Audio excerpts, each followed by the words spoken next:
하나님의 말씀은 갈라디아서 5장 19절로부터 26절까지입니다. 신약성경 309쪽입니다. 5장 19절로부터 26절까지 제가 이렇게 받들어서 읽겠습니다. 육체의 일은 분명하니 곧 음행과 더러운 것과 호색과 우상숭배와 주술과 온수 맺는 것과 분쟁과 시기와 분냄과 당 짓는 것과 분열함과 이단과 투기와 술 취함과 방탕함과 또 그와 같은 것들이라. 전에 너희에게 경계한 것 같이 경계하노니 이런 일을 하는 자들은 하나님의 나라를 유업으로 받지 못할 것이요 오직 성령의 열매는 사랑과 희락과 화평과 오래 참음과 자비와 양성과 충성과 온유와 절제니 이 같은 것을 금지할 법이 없느니라. 그리스도 예수의 사람들은 육체와 함께 그 정욕과 탐심을 십자가에 못 박았느니라. 만일 우리가 성령으로 살려면 또한 성령으로 행할지니 헛된 영광을 구하여 서로 노엽게 하거나 서로 투기하지 말지니라. 아멘.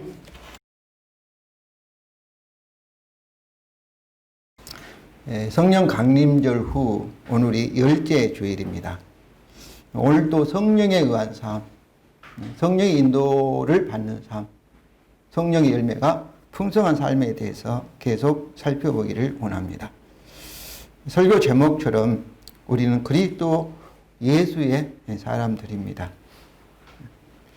그리스도 예수의 사람들이라는 것은 예수님이 우리를 소유한, 예수님에게 소유된 사람, 예수님의 것이 된 사람들이죠. 다시 말하면 예수님이 우리의 주가 된 사람들입니다. 그래서 우리를 위해 십자가에서 죽음을 당하시고 그리고 부활 승천 그리고 하나님 보호자 우편에 앉으심으로써 우리의 주가 되셨습니다. 그러니까 사도신경이 바로 동정녀 마리아 태어나시고 고난받아 십자가에 돌아가시고 부활하시고 승천하시고 하나님 보호자 우편에 앉으시고 또 이렇게 재림 때 심판하러 오신 이것은 역사적인 사건입니다. 실제로 미래의 재림만 이제 예정대로 남아있지만은 과거에 일어난 사건들이에요. 승천하시고 실제 우리가 보지 못했지만은 하나님 보호자 우편에 앉으셨던 것을 보지 못했지만은 그러나 실제 일어났던 사건들이에요. 그래서 부활 승천 하나님 보호자 우편에 앉으심이 어떤 의미인가? 예수님이 하나님을 대신하는 주가 되셨다. 하나님이 되셨다. 그런 의미예요. 하나님께서 모든 만물을 창조하시고 모든 만물의 주인이 되신 줄로 믿습니다. 주라는 단어는 하나님에게 해당되는 단어, 주인이라는 의미니까. 그래서 온 세계 모든 사람들의 주가 되었다는 것은 하나님이 되셨다. 그런데 예수님께서 하나님을 대신하는 주가 되셨다. 이것이 하나님의 아들이라는 의미예요. 하나님의 아들은 아버지 하나님을 대신해서 아버지가 소유한 모든 만물, 하늘과 땅을 소유할 그리고 다스릴, 통치할 그런 주가 되고 이 왕이 되셨다. 그런 의미입니다. 그래서 그리스도 예수의 사람들은 그리스도 예수님이 우리의 주인 된 사람들, 우리는 예수님의 소유, 예수님의 종이 된 사람들이다. 그런 의미입니다. 우리의 주님 된 예수님은 우리를 고아처럼 버려두지 아니하시고 성령으로 우리에게 오셔서 우리와 함께 하시고 또 이 자리에 성령으로 함께 계신 줄로 믿습니다. 그러므로 우리는 성령의 사람들이에요. 성령이 없는 사람은 어때요? 예수 속한 사람이 아닙니다. 교회 다니고 예수 믿는다 하고 심지어 목사라고 할지라도 예수님을 설교하고 성경을 가르친다 할지라도 성령이 그 안에 계시지 아니하면 그분은 불신자예요. 예수님과 상관없는 사람이에요.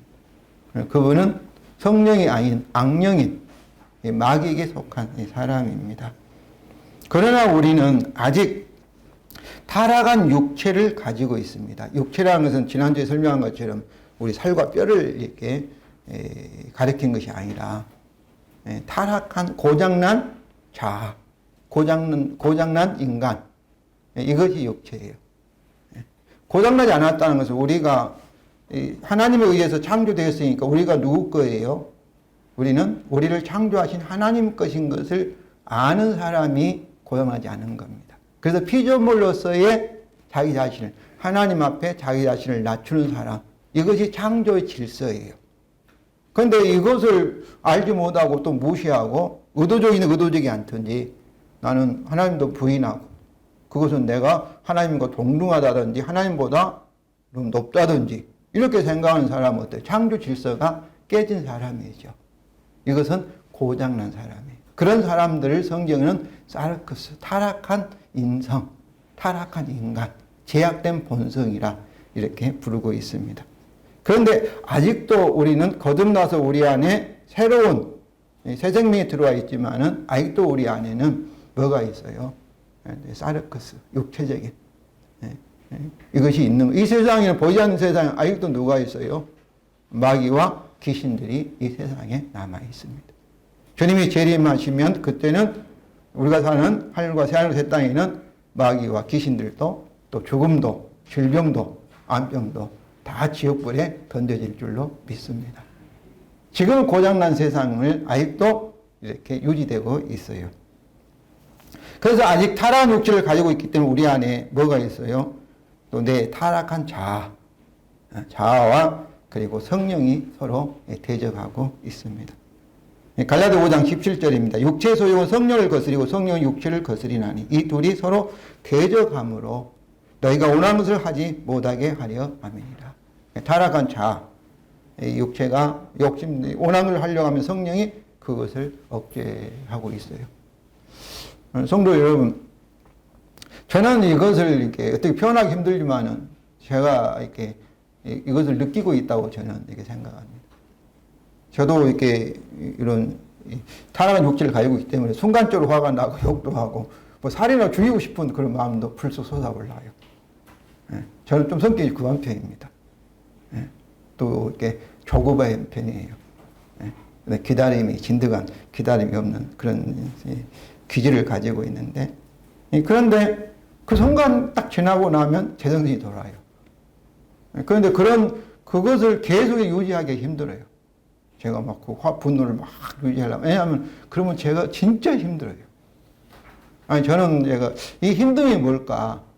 그러니까 계속 죄를 지을 수가 없어요.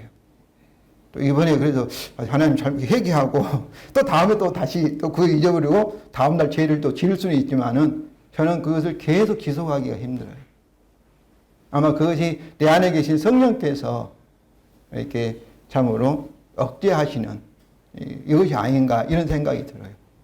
그래서 다윗이 자기가 죄를 이렇게 토설하지 아니하면 뭐예요? 그냥 하나님께 기운이 누르니까 자기 뼈가 완전히 그냥 힘들다고 하듯이 저는 그런 것을 이렇게 많이 느껴요. 아마 여러분도 그럴 거예요. 그래서 계속해서 막 잘못을 아는데 그것을 가지고 있을 수가 없어요. 아마 이것이 우리 안에서 성령과 그리고 타락한 자아가 싸우고 있는 증거가 아닌가 생각합니다. 이처럼 성령과 육체의 갈등을 경험하고 있는 우리에게 성경은 명령합니다. 갈라디아 5장 16절이죠. 내가 너희에게 이르노니 성령을 따라 행하라. 그러면 육체의 욕심을 이루지 아니하리라. 성도 여러분, 성령을 따라 행하시기를 원합니다. 사도 바울은 오늘 본문에서 육체의 일들과 그리고 성령의 열매를 대조하고 있습니다. 육체의 일들은 이런 것들이다. 육체의 일들은 육체가 내 자신이 타락한 내 자아가 나를 지배하면 나는 이런 일들을, 이런 행위들을 하게 될 것이다. 그러나 타락한 내 자신이 나를 지배하지 아니하고 성령이 나를 지배하면 이제는 성령이 원하는 열매를 맺게 될 것이다. 그런 말씀이죠. 그래서 실제적인 우리에 대한 실제적인 진실을 확인하도록 하고 있습니다. 오늘날은 이 정보의 홍수 시대를 살고 있죠. 전통적인 미디어인 신문과 라디오 그리고 텔레비전이 있는 반면에 또 개인적인 유튜브라든지 또 카카오톡이라든지 또 문자 메시지라든지 페이스북이라든지 이런 걸 통해서 많은 정보 뉴스가 홍수처럼 쏟아져 나오고 있습니다. 그런데 문제는 많은 뉴스들 가운데 사실에 근거하지 않는 거짓, 가짜 뉴스가 많이 섞여 있습니다. 그래서 우리는 분간할 줄 알아야 돼요. 이것이 진짜인지 가짜 뉴스인지를 확인하는 것을 팩트 체크라고 합니다. 방송에서도 하고 서울대학교에 전화하면 팩트 체크하는 그런 기관이 있다고 전화하면 거기서 알려준다고 하고 그래요. 그런 기관도 있고. 그러니까 우리가 들었던 이 정보가 진짜인지 가짜인지 이것을 확인하는 것이 팩트 체크라는 거죠. 사도 바울은 육체적인 일들과 성령의 열매를 가지고 우리 자신에 대해서 팩트 체크를 하기를 원하고 있습니다. 예수님도 그들의 열매를 그들이 누구인지를 알 수 있다고 하셨습니다. 마태복음 7장 18절과 20절이죠. 좋은 나무가 나쁜 열매를 맺을 수 없고 못된 나무가 아름다운 열매를 맺을 수 없나니. 그러니까 좋은 열매를 맺으면 좋은 나무이고 나쁜 열매를 맺으면 나쁜 나무라는 거죠. 이러므로 그들의 열매로 그들을 알리라 이렇게 말씀했습니다. 그러므로 우리 자신에 대해서 또 다른 사람에 대해서도 이런 이렇게 열매들을 가지고 팩트 체크를 하기를 원합니다. 먼저 이 육체의 일들입니다. 19절과 21절까지죠. 근데 여기서 보면 육체의 일들은 분명하다 이런 말씀이죠. 그 음행과 더러운 것과 호색과 우상숭배와 주술과 온수 맺는 것과 분쟁과 시기와 분행과 당 짓는 것과 분열함과 이단과 투기와 술 취함과 방탕함과 또 그와 같은 것들이라. 전에 너희에게 경계한 것 같이 경계하노니 이런 일을 하는 자들은 하나님의 나라를 유업으로 받지 못할 것이요. 여기서 육체의 일들, 그 육체의 행위들을 15개의 이 악들을 열거가 됩니다. 첫 번째가 음행, 이 더러운 거, 호색, 이런 이 성적인 제약에 대한 그런 목록이죠. 그런데 여기서 열거된 15개가 육체 일들의 전부가 아닙니다. 이 목록은 계속 더 열거될 수 있다는 것이죠. 왜냐하면 21절에 또 그와 같은 것들이라 이런 표현들을 보면은 그와 같은 것들에 대한 대표적인 그런 죄악, 육체의 일들이 15개의 목록이라는 것이죠. 15개의 악들을 4개의 범주로 분류될 수 있는데 첫째는 3개의 성적인 악입니다. 음행, 더러운 것, 이렇게. 이건 불결한 성적인 행위를 말하죠. 호색은 음탕한 것. 그러니까 왜 첫 번째 성적인 죄악을 말했을까?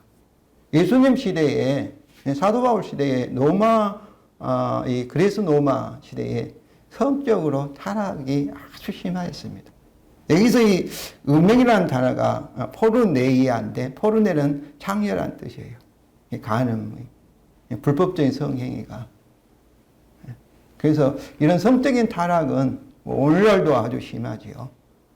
심하고 시장이 막 걸리고 도지사가 걸리고 그러니까 인간이라는 게 정말 얼마나 연약한가 이것을 알 수 있는데 그 당시도 아주 이런 성적인 로마 제국에 만연하였습니다. 만연하였어요. 그리고 이 둘째는 이 종교적인 악입니다. 우상 숭배하는 것. 우상 숭배가 많지 오늘날도. 또 주술은 이렇게 마술을 주술입니다. 그러니까 제사도 하나의 주술이라고 볼 수 있어요. 막 제사 지내면 신이 감동을 받고 이렇게. 그러니까 우리가 어떤 방법을 사용하여서 어떤 신을 이렇게 움직이려 하는 것을 마술, 주술이죠. 구다는 것들, 이런 것들, 주술입니다. 우상숭배가 하나님 외에 다른 것을 사랑하면 그것이 우상숭배예요. 내 자신을 사랑하는 사람들도 자기를 우상으로 섬기는 거죠. 하나님 외에.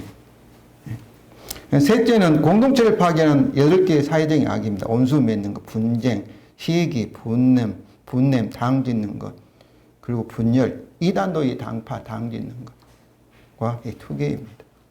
오늘 정치인들 보면은 계속 싸우는 거죠. 네. 넷째는 무절제한 그런 악들입니다. 술 취함과 방탕. 방탕은 시간이라든지 돈이라든지 막 소비하는 것, 절제하지 못하는 이거죠. 여기서 이 술 취함은 그 술에 대한 강조보다도 뭐에 강조하겠어요? 취함에 대한 강조. 취함이라는 것은 중독이에요, 중독.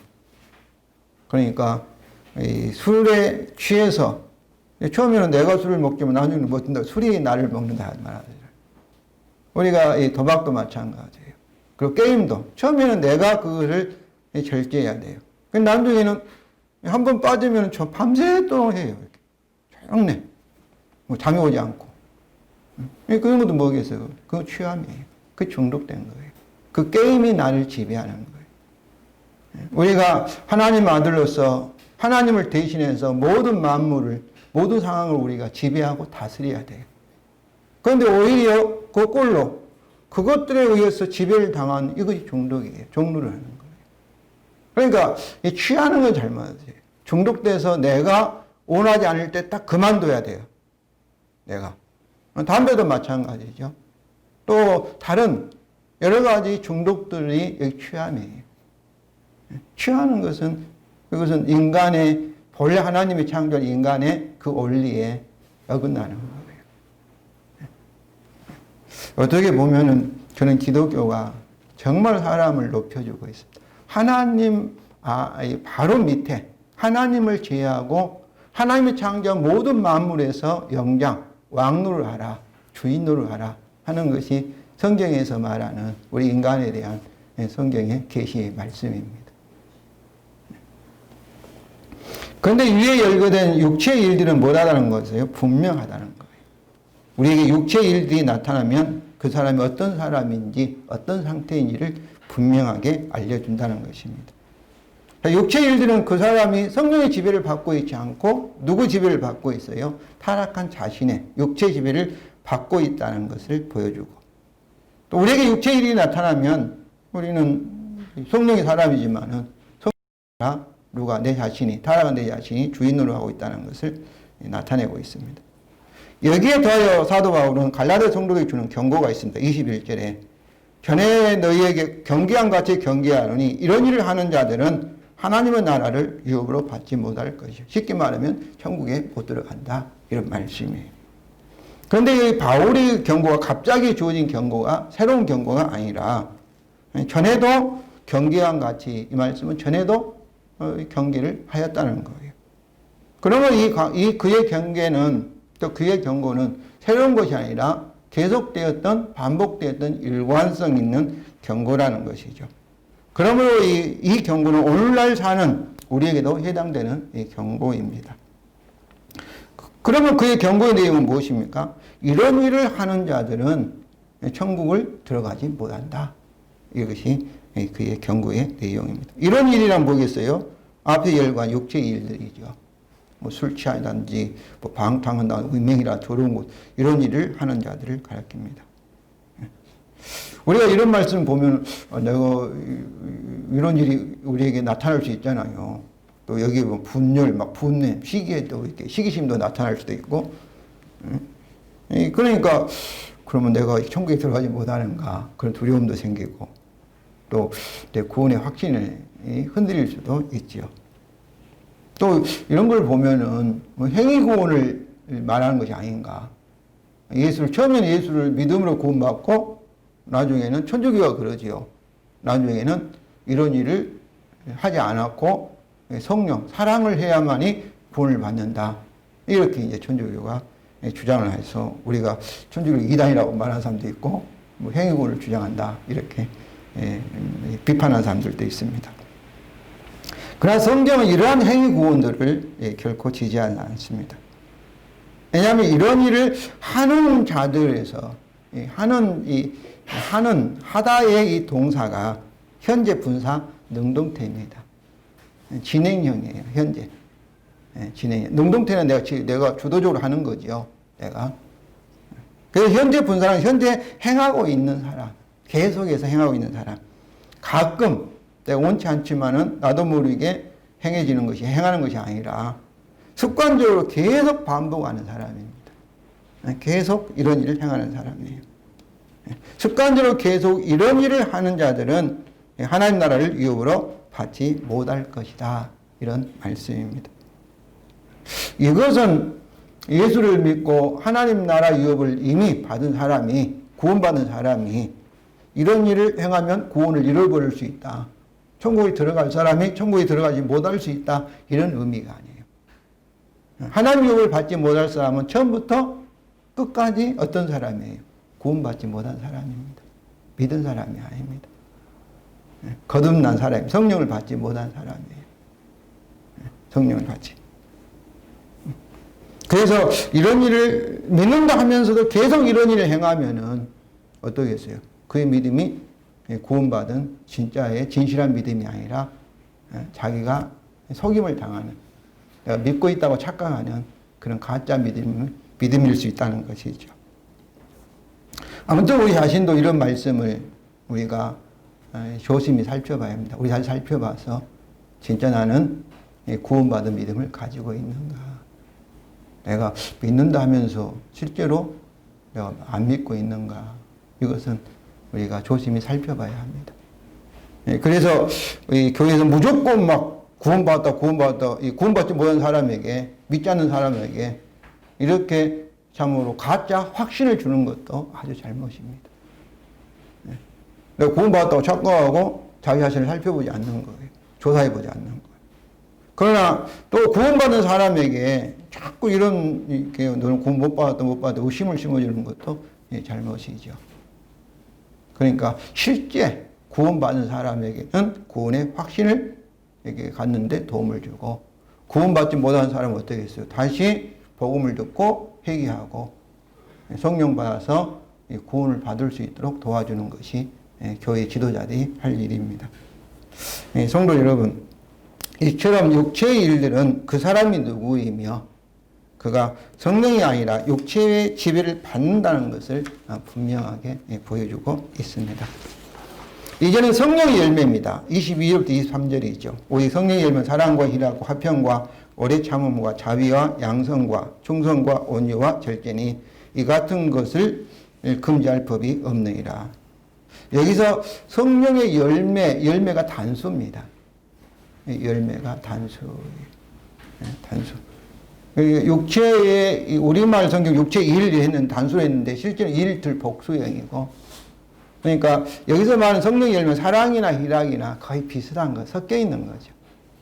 사랑은 성품을 가리키는데, 사랑하는 사람은 기쁨 있는 사람이고, 그리고 평안한 사람이고, 또 오래 참고, 또 자비와 양성도 거의 같은 거죠. 다른 사람에게 관대하는 것, 양성은 친절하는 것, 선을 선대하는 것. 그래서 단수예요. 이게 그리스도인의 성도의 인격을 이렇게 표현하고 있는 이런 말씀입니다. 이들도 성령 열매 모든 것은 아닐 것입니다. 이들은 성령 열매를 단지 대표하는 덕목들입니다. 9개의 성령 열매도 3개로 분류될 수 있는데, 첫째는 마음에 의한 덕목, 사랑과 희락과 화평입니다. 둘째는 인간관계에 영향을 주는 덕목입니다. 오래 참음과 자비와 양성입니다. 셋째는 우리 자신의 행위를 이끄는 원리의 덕목입니다. 충성은 이게 믿음이죠. 충성한 것, 주님께, 하나님께 충성하는 것. 아내에게, 이 충성이라는 것은 언약을 지키는 거예요. 남편은 아내에게 충성하는 것, 아내는 남편에게 충성하는 것. 또 온유, 또 절제입니다. 위에 열매는 성령의 열매도 역시 그 사람이 누구이며 그가 현재 육체의 지배를 받고 있는지 아니면 성령의 지배를 받고 있는지를 분명하게 보여줍니다. 우리에게 이런 덕목이 나타나면 우리는 육체가 아니라 성령이 우리를 지배하고 다스리고 있다는 증거이죠. 여기서 바울은 성령의 열매와 율법 사이의 관계 문제를 다시 반복합니다. 23절이죠.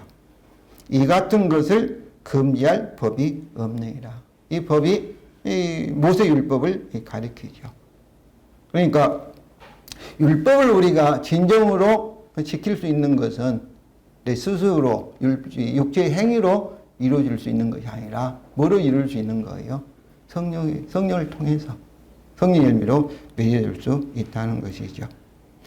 그리고 여기 22절, 23절 성령의 열매라는 단어를 썼는데 19절은 육체의 열매라는 단어를 쓰지 아니하고 육체의 일들, 이렇게 work, 일하는 것, 그리고 육체의 행위라는 단어를 사용을 하였습니다.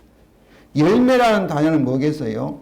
포도나무가, 가지가 포도나무를 통해서 열매를 자연스럽게 맺을 수 있는 것처럼 이 열매라는 단어는 성령에 의해서 우리 성령이 우리를 통해서 맺어지는 열매, 이것을 이렇게 이미지를 나타내기 위해서 열매라는 단어를 썼고, 육체의 일은 우리가 막 스스로 막 노력하고 막 끙끙대고 막 해서 나타난 행위의 결과들, 이것들이 일이죠. 우리 수고, 땀 흘려 막 이렇게 끙끙대며 이렇게 하는 것, 이것이 여기 육체의 일들입니다. 그러면 성도 여러분, 우리가 어떻게 육체의 소욕을 이기고 성령 열매를 풍성하게 맺을 수 있겠습니까? 이것이 중요하죠. 어떻게? 바울은 결론적인 의미에서 24절과 26절에서 두 가지의 방법을 제시합니다. 첫 번째 방법은 역시 복음에 대한 믿음입니다.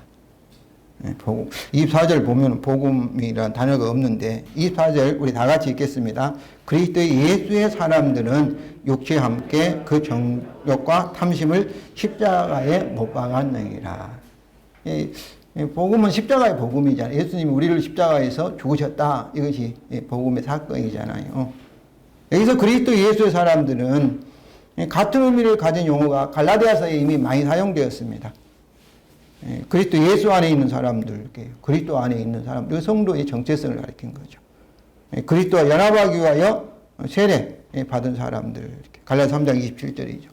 또 그리스도로 옷을 입은 사람들, 그리고 그리스도 것이 된 사람들, 3장 29절. 이렇게 이미 많이 사용되었습니다. 그리스도 예수의 사람들은 예수님이 소유한 사람들, 즉 예수님이 주인이 되신 사람들입니다.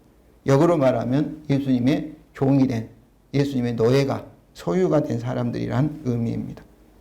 이것이 성도 그리스도인의 정체성입니다. 정체성. 이것은 복음의 계시입니다. 복음이 무엇입니까?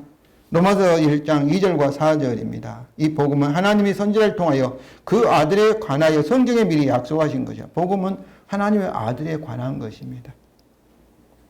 성경에 미리 약속하신 거라 이 말씀은 예수님이 오시기 전에 구약 성경에서 미리 말씀하고 있는 것이다. 그런 뜻이죠.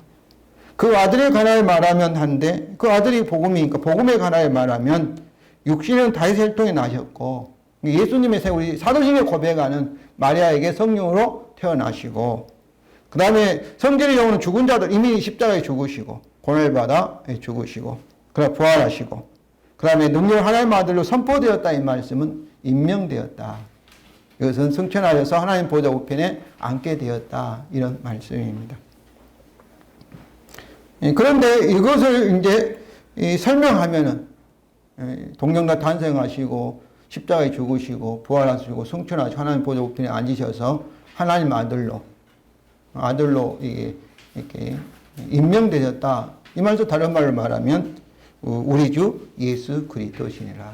예수라는 사람이 우리의 주의가 되시고 우리의 그리스도 왕이 되신다. 이것이 복음이라는 거죠. 그래서 복음은 하나님의 아들에 대한 것입니다. 복음은 하나님의 아들의 십자가의 죽음과 부활과 성천과 하나님 우편에 앉으신 사건에 대한 뉴스입니다. 뉴스. 복음은 그러므로 어떤 지식이나 정보라기보다는 1차적으로는 하나님의 아들의 역사적으로 일어난 사건, 아들에 대한 역사에 일어난 사건이죠. 예수님이 태어난 것이 과거적인 사건이에요. 십자가에 죽으시고 부활 성천하시고 하나님의 보좌 우편에 앉으신 사건은 과거에 일어난 사건이에요. 사건. 일어나지 않았는데 뭐 신문이나 방송에서 뉴스를 했다. 그러면 그것은 가짜 뉴스죠. 일어난 역사적인 사건에 대한 뉴스입니다. 그런데 그 뉴스가 굿 뉴스, 좋은 뉴스, 우리에게 좋다는 거예요. 좋다는 거예요. 어떻게 복음은 우리에게 좋은 뉴스입니까? 그래서는 예수님의 탄생과 또 십자가의 죽음과 부활과 승천과 하나님 보좌 우편에 대한 뜻을 알아야 돼요. 의미를 아셔야 해요. 예수님 십자가에 돌아가셨을 때 그 옆에 있었던 군병들이라든지 구경하는 사람들이 직접 보았어도 그것을 직접 눈으로 보면서 있었어도 그들이 구원받은 것이 아닙니다. 왜냐하면 예수님 십자가의 죽음의 의미를 모르기 때문에 그래요. 아까 그들은 이렇게 생각했어요. 예수라는 훌륭한 선생이 약한 지도자를 만나서 억울한 죽음을 당하고 있다. 이렇게 생각했다면 그것은 십자가 의미를 모르는 거죠. 그래서 예수님께서 자신의 죽음에 대해서 해석할, 설명할 사람들이 누구예요? 그들이 사도들이에요, 사도들. 12사도를 선택하시고 또 바울을 선택하여서 그리고 성령으로 그들을 감동을 주어서 예수님의 십자가 사건과 부활의 사건과 승천과 하나님 보좌 우편에 앉으심에 대해서 설명하도록, 해석하도록 임명을 하셨어요. 그분들이 해석하여서 기록한 것이 뭐예요? 신약 성경이에요. 네, 신약 성경. 복음이. 그래서 하나님의 말씀은 역사적인 사건, 예수님의 역사적인 사건과 그에 대한 해석을 합친 것이 저는 하나님의 말씀이라 이렇게 믿습니다. 그런데 해석을 할 때 구약에 이미 해석할 수 있는 많은 도움이 되는 그런 하나님의 말씀이 있어요. 사도들이 구약 성경을 가지고 예수님의 십자가 사건과 부활 사건을 해석을 하셨어요. 그래서 설명이 필요한데, 해석이 필요한데, 성경에는 복음에 대한 여러 가지 설명 해석들이 있습니다. 많은 이미지를. 순복음교회는 마귀와 싸우며 승리하였다. 이렇게 승리자, 전쟁에 승리한 빅터 이미지를 사용하여서 죄와 사망에 대해서, 마귀에 대해서 승리하였다. 초대교회도 그런 승리 이미지를 많이 사용하였습니다. 왜냐하면 핍박을 받고 어려움을 당했을 때는 예수님이 이 승리자, 결정적으로 승리하였다. 이것을 강조했어요. 복음의 이런 면을. 그리고 평화로울 때는 구약의 제사의 이미지, 예수님이 우리를 위해서 희생 제물이 되셨다. 제물이 되셨다. 이런 이미지. 우리 죄를 용서하셨다. 또 언약을 예수님이 우리의 언약을 다 이루시고 하나님 앞에 새 언약을 맺으셨다.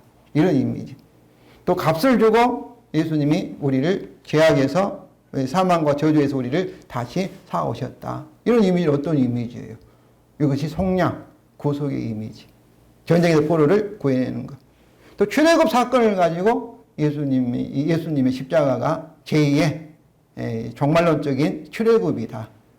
애굽에 종살이했던 애굽 백성들 모세를 통해서 하나님의 구원을 하나님의 백성 삼은 것처럼 이런 성경에는 여러 가지 메타포, 이런 이미지를 가지고 십자가와 부활 사건을 해석을 하고 있습니다. 그런데 오늘 본문에서는 어떤 있어요? 예수님이 하나님을 대신하는 하나님 아들, 주가 되셨다. 왕이 되셨다. 이런 이제 해석을 설명을 합니다. 그래서 복음의 계시에 따라 예수님이 바울의 주님이시라면 바울은 뭐겠어요? 자기 자신을 이해할 때 복음의 계시에 따라 나는 예수 그리스도의 종이다. 그래서 로마서 1장 1절에 그렇게 자기 자신을 소개하죠.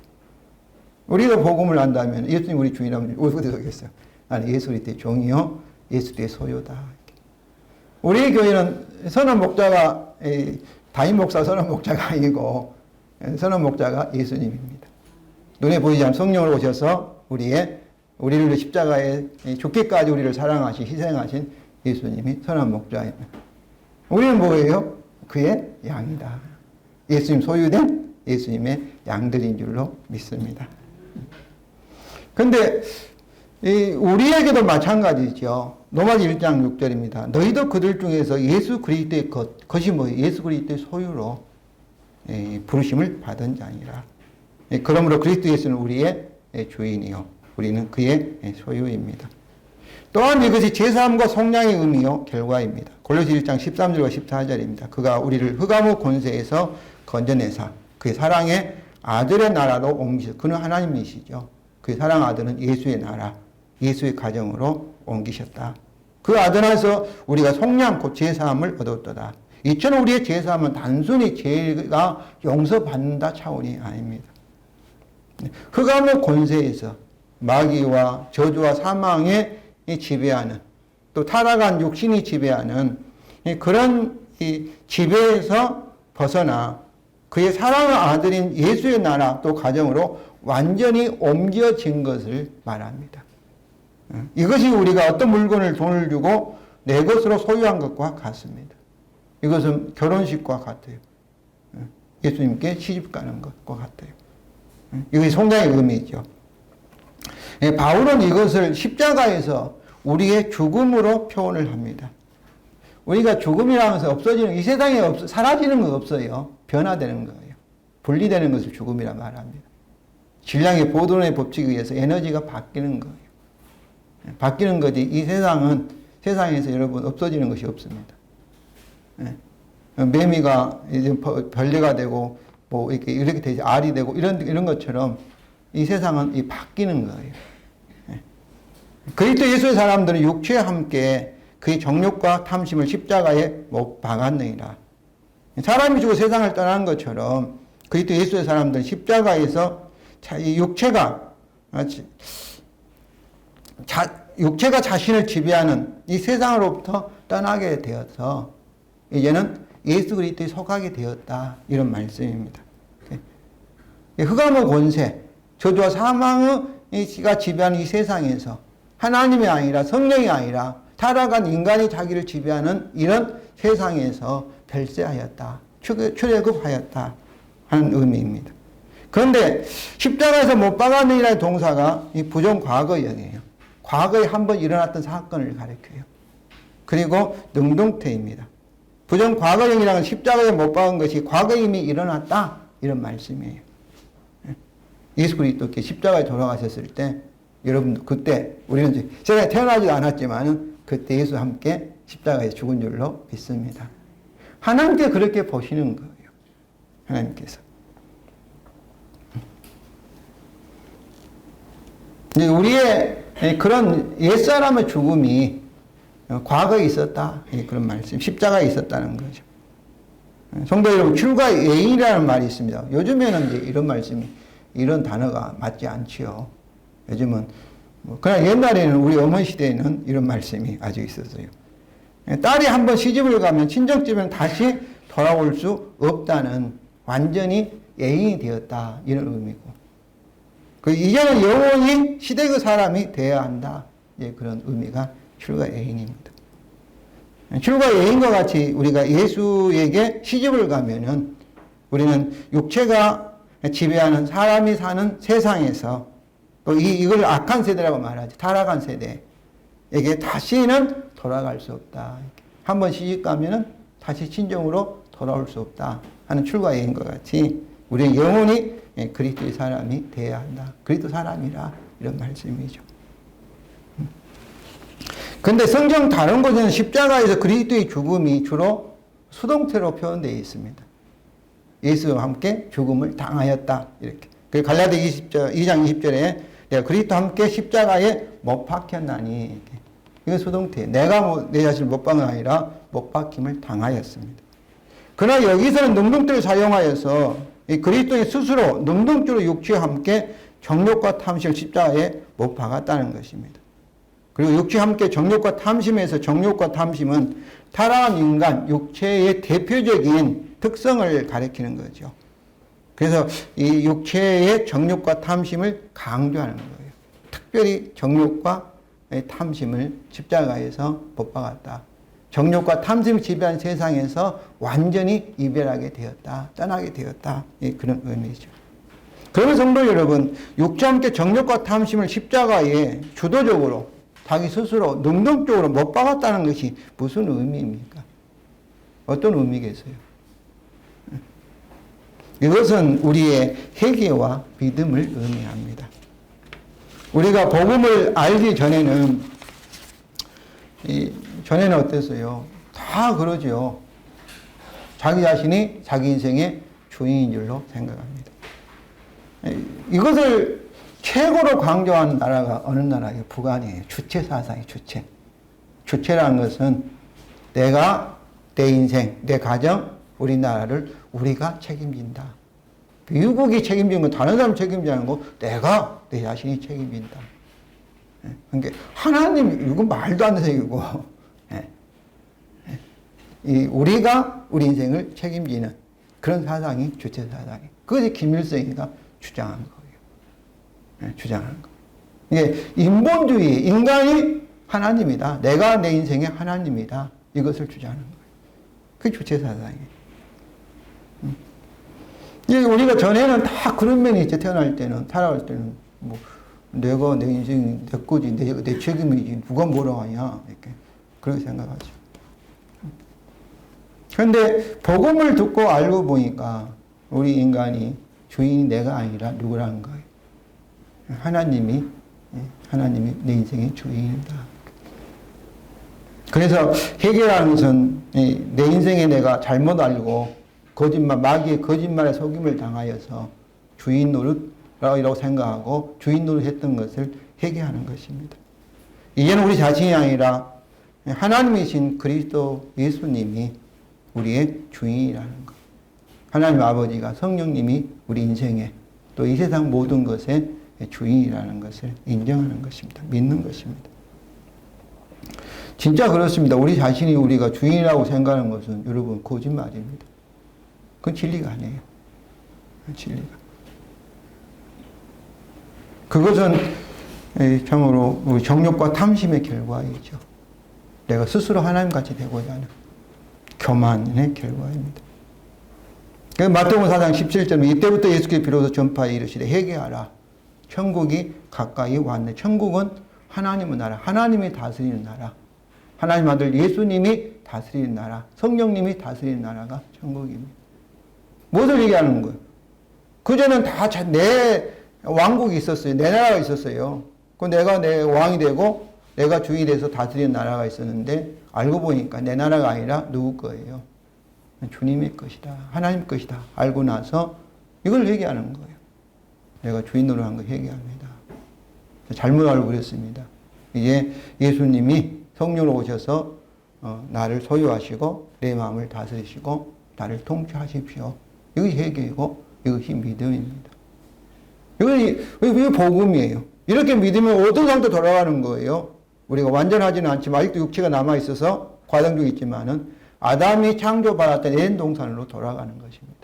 그러면 그곳에 뭐가 임해요? 주님의 성령을 통한 통치가 임하기 때문에 기쁨이 있고 사랑이 열매가 맺히고 화평이 있고 평안이 있고 그때 하나님의 성품의 모습이 저와 여러분을 통해서 나타나게 되는 것입니다.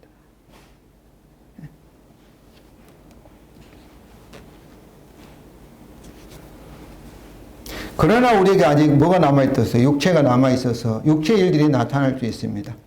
그들이 나타날 때마다 우리는 육체, 그 타락한 자아가 우리를 지배하고 있다는 것을 우리가 깨닫고 그때마다 복음으로 돌아가서 어떻게 해야 돼요? 우리가 회개해야 되죠. 그래서 요한 1서 1장 9절입니다. 만일 우리가 우리 죄를 자백하면 그는 미쁘시고로서 우리 죄를 사하시며 우리를 모든 불의에 깨끗게 하실 것이요. 우리가 주인으로 했던 것, 이것이 교만했던 것, 이것을 우리가 자백을 하면은 다시 우리 죄를 깨끗게 하셔서 의롭게 하셔서 주님이 성령을 통해서 우리를 지배하고 다스리신다. 이런 말씀이죠. 네, 그렇습니다. 다시 복음을 듣고 우리가 회개와 믿음뿐입니다. 갈라디아 5장 5절과 6절이죠. 우리가 성령으로 믿음을 따라 의의 소망을 기다리니 그리스도 예수 안에서는 할례나 무할례나 효력이 없으되 사랑으로서 역사하는 믿음뿐이니라. 죄를 회개하고 자백하시고 복음을 바로 예수님이 나의 주님으로 다시 이렇게 믿으면 보시면 성령께서 다시 우리를 지배하고 다스리는 거죠. 두 번째 방법은 25절입니다. 만일 우리가 성령으로 살면, 살려면, 이렇게, 성령으로 살면은, 또한 성령으로 행할지니라. 그리스도 예수 사람은 성령의 사람들이죠. 우리 주가 된 예수님이 성령으로 우리에게 오셨기 때문입니다. 그러면 우리는 어떻게 살아야 돼요? 성령으로 살아야 합니다. 우리 사람은 원래 뭐로 살도록 돼 있어요? 스스로 살아가는 존재가 아니라 성령으로 살아가는 존재입니다. 그 사람이 성령으로 흙으로 만들어서 우리 육체를 만들고 그 속에 무엇을 불어넣어? 성령으로 살도록. 성령으로 살아야만이 우리에게 하나님 형상이, 하나님 성품이 나타나게 되는 거예요. 빛이 나타나게 되는 거예요. 이것이 참 인간의 모습이에요. 예수님이 그렇게 사셨어요. 성령으로 사는 사람, 자기가 스스로 살지 않고 성령으로 살 때 예수님이 죄가 없다고 하는 거예요. 성령으로. 스스로 예수님은 아무것도 안 하셨어요. 하실 수 있었지만 하지 않으셨어요. 오직 하나님을 의지해서 하나님이 성령을 통해 예수님을 사신 것이다. 이렇게 볼 수 있죠. 그래서 성령 산다는 것은 실제로 이렇게 성령으로 행하는 것입니다. 그래서 성령을 행한다는 말씀은 군사적인 용어예요. 성령의 대의를 따른다. 성령의 리더십에 보조를 맞춘다. 성령의 인도하심에 적극적으로 내가 참여한다. 순종한다. 그런 의미입니다. 이것은 능동태니까 우리가 노력하는 거예요. 우리가 가만히 있는 거 아니에요. 믿는다니 가만히 있으면 로봇처럼 성령이 아니라 우리가 적극적으로 참여하는 거예요. 회개하고 믿음을 적극적으로 참여하는 거예요. 바로 이 비유에서 부정적인 적용을 통해 이 두 가지 방법을 다시 강조합니다. 헛된 영광을 구하여 서로 노역해 하거나 서로 투기하지 말지니라. 헛된 영광을 구하는 것은 자기가 자기 인생의 주인 노릇에서 자기 영광을 구하는 것. 여기 헛된. 세상에는 헛되지 않을 수 있겠죠. 성공할 수 있어. 돈을 많이 벌 수도 있고 뭐 대통령 될 수 있어요. 그러나 하나님이 보실 때는 바벨탑과 같이 헛된 거예요. 영원한 천국에 아무런 방해거리만 되지 아무런 도움이 안 되는 거예요. 복음을 우리로 하여금 이것을 하지 못하게 하며 우리로 하여금 오직 주님의 영광, 주를 위하여 살게 합니다. 왜냐하면 우리가 주의 종이니까. 그리고 서로 노엽게 하거나 서로 투기하는 건 성령의 열매가 아닙니다. 사랑이 아니죠. 이런 육체의 일들이 나타나면 회개하며 다시 주님으로 오신 성령님의 인도하심에 순종하여야 합니다.